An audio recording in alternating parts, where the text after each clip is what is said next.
আসসালামু আলাইকুম রহমতুল্লাহি ওবরকাতুহু। সম্মানিত দর্শক, দিল্লির সঙ্গে জামায়াতের সম্পর্ক কেমন যাচ্ছে?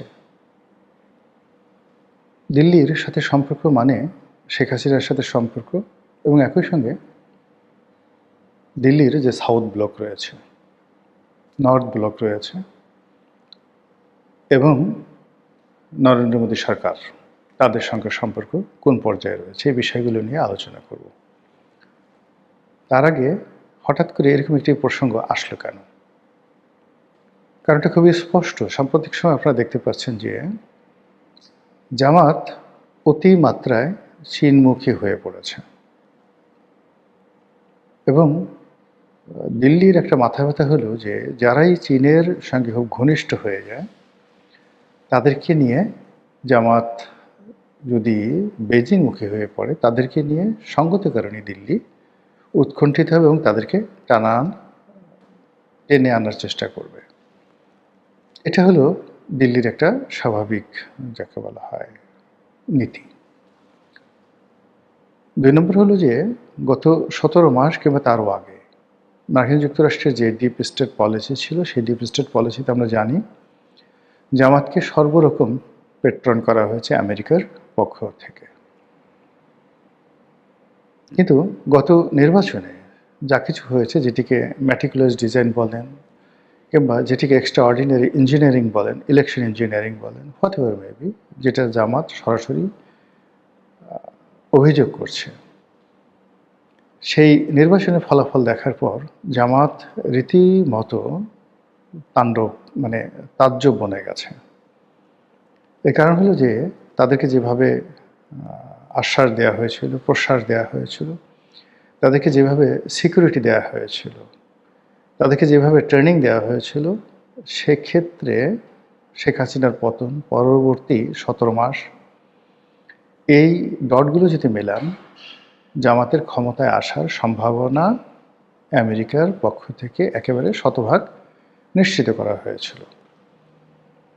কিন্তু অল অন এ সাডেন হাদি হত্যাকাণ্ডের পর সম্ভবত আমেরিকা একটু ঢিল দেয়।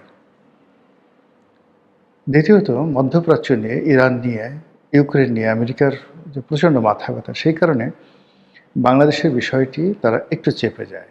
আর ওই সময়টিতে ওত পেতে থাকা ভারত, তারা রাতারাতি বিএনপির সঙ্গে একটি ভালো সম্পর্ক স্থাপন করে ফেলে এবং এবং ইন্ডিয়ার যে একটা প্রচণ্ড প্রভাব রয়েছে বাংলাদেশে, এবং তার ধারাবাহিকভাবে গত ২০ বছর ধরে যেভাবে বাংলাদেশের রাজনীতি নিয়ন্ত্রণ করছেন, ২০০০ আপনি যদি বলেন ৫ থেকেই সরাসরি তারা যেভাবে নিয়ন্ত্রণ করার চেষ্টা করছেন এবং তাদের পরিকল্পনাতে যেভাবে ১/১১ হয়েছে, যেভাবে ১/১১ সরকার আওয়ামী লীগের হাতে ক্ষমতা তুলে দিয়েছে, যেভাবে এরশাদকে কনভিন্স করে ২০১৪, ১৮ এবং ২৪-এর যে নির্বাচন, সেই নির্বাচন তারা যেভাবে একেবারে, যাকে বলা হয়, ফলাফল রেডি করে তৈরি করে আওয়ামী লীগের হাতে তুলে দিয়েছে।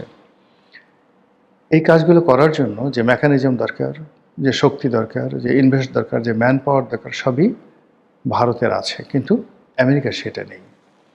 তো এই জন্য জামাত এই নির্বাচনের পরে যেটা বুঝছে যে যে কোনো মূল্যে হোক না কেন তাদেরকে ভারতের সঙ্গে একটি সম্পর্ক স্থাপন করতে হবে, ভারতকে নিউট্রালাইজ করতে হবে, অথবা ভারতের সঙ্গে এরকম একটা সম্পর্ক করতে হবে যেন ভারত আগামীতে যে রাজনীতির পট পরিবর্তন রয়েছে সেই পট পরিবর্তনে জামাতকে অপরিহার্য মনে করে। তো এই যে ভারতকে নিয়ে জামাতের যে সিদ্ধান্ত, এটি ভারত কীভাবে নিয়েছে?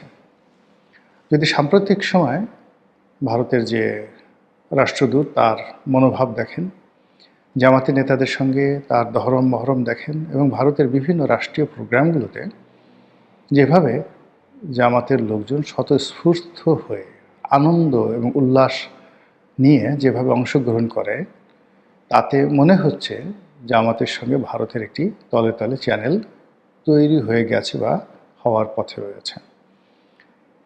এদিকে বাংলাদেশের রাজনীতি যেভাবে জটিল হয়ে পড়েছে, তাতে করে আমেরিকা, তারপর ভারত, বাংলাদেশের এনসিপি, জামাত, সেনাবাহিনী, পুলিশ বাহিনী, আমলাতন্ত্র সব মিলিয়ে যে যার পয়েন্ট অফ অর্ডারে দাঁড়িয়ে আছে। একেবারে শেষ সময়টিতে হঠাৎ করে গর্জে ওঠার জন্য তারা দাঁড়িয়ে আছে। এখন এই যে তাদের গর্জন, এই যে দাঁড়িয়ে ওঠার যে তাদের প্রবণতা, এটা আসলে কেন? মূল কারণ হলো যে আমেরিকার এখানে কতগুলো প্রাপ্তি আছে, চাওয়া আছে, এখানে তাদের বিনিয়োগ আছে। সেই চাওয়া পাওয়াগুলো ডক্টর মোহাম্মদ ইউনূসের দ্বারা হয়নি বলেই তারা এই বর্তমান সরকারের সঙ্গে একটি ইতিবাচক সম্পর্ক রক্ষা করে চলেছে। তাদের দুজন গুরুত্বপূর্ণ এখানে ব্যক্তি, বিডার আশিক এবং পররাষ্ট্রমন্ত্রী খলিলুর রহমান, এই দুজন এখনো পর্যন্ত সরকারের গুরুত্বপূর্ণ ব্যক্তি হিসেবে রয়ে গেছে। অন্যদিকে প্রধানমন্ত্রী হিসেবে তারেক রহমান সাহেব নিয়োগ লাভ করেছেন, কিন্তু তার মুখে হাসি, আনন্দ কিংবা উচ্ছ্বাসের কোনো কিছু আমরা দেখতে পাচ্ছি না। মনে হচ্ছে পিছন দিক থেকে কেউ যেন তাকে কিছু একটা বলছে, ভদ্র ভাষায় এই পর্যন্তই বলা যায়, এর বাইরে আর কিছু বলার দরকার নেই। ফলে এককভাবে কোনো সিদ্ধান্ত নেওয়া, এককভাবে কোনো বড় কিছু করা, প্ল্যান করা, পরিকল্পনা করা, এই জিনিসগুলো তিনি করতে পারছেন না বা সামনেও পারবেন না। ২ নম্বর হলো যে ভারতের সঙ্গে গত ১৭ মাসে যে সকল সম্পর্ক নষ্ট হয়েছে সেগুলো গড়ে তোলা এবং শেখ হাসিনার জামানাতে যেই সম্পর্কগুলো গড়ে উঠেছিল সেই সম্পর্কগুলো আবার চালু করা, এগুলোর উপর নির্ভর করবে আসলে জনাব তারেক রহমান সাহেবের রাজনৈতিক ভবিষ্যৎ কতটা ভারত সমর্থন করবে। থার্ডলি হলো যে এখানে ডক্টর ইউনূসের জামানাতে সরকারি কর্মকর্তা কর্মচারীদের বেতন ভাতা বৃদ্ধি করা হয়েছিল প্রায় দ্বিগুণের বেশি। তো সেই দ্বিগুণের বেশি বেতন ভাতা দিতে গেলে সরকারের যে রাজস্ব খাত বা আমাদের যে অভ্যন্তরীণ আয়, সেখান থেকে ১,২০,০০০ কোটি টাকা অতিরিক্ত লাগবে প্রতি বছর। ইট মিনস প্রতি মাসে ১০,০০০ কোটি টাকা বেশি টাকা লাগবে এখন যেভাবে বেতন দেওয়া হচ্ছে তার চাইতে। ডক্টর মোহাম্মদ ইউনূস এসকেপ করে গেছেন, কিন্তু এটা তারেক রহমান সাহেবকে মোকাবেলা করতে হবে এবং খুব দ্রুত তাকে এই ব্যাপারে সিদ্ধান্ত নিতে হবে, হা অথবা না। ৩ নম্বর হলো যে জুলাই সনদ থেকে শুরু করে অন্যান্য যে সকল বিষয় রয়েছে, সেই জুলাই সনদের বিষয়েও তাকে সিদ্ধান্ত নিতে হবে এবং এগুলো নিয়ে আলটিমেটলি রাজনীতির যে অঙ্গন এটি উত্তপ্ত হয়ে পড়েছে, ভীষণ রকম উত্তপ্ত হয়ে পড়েছে।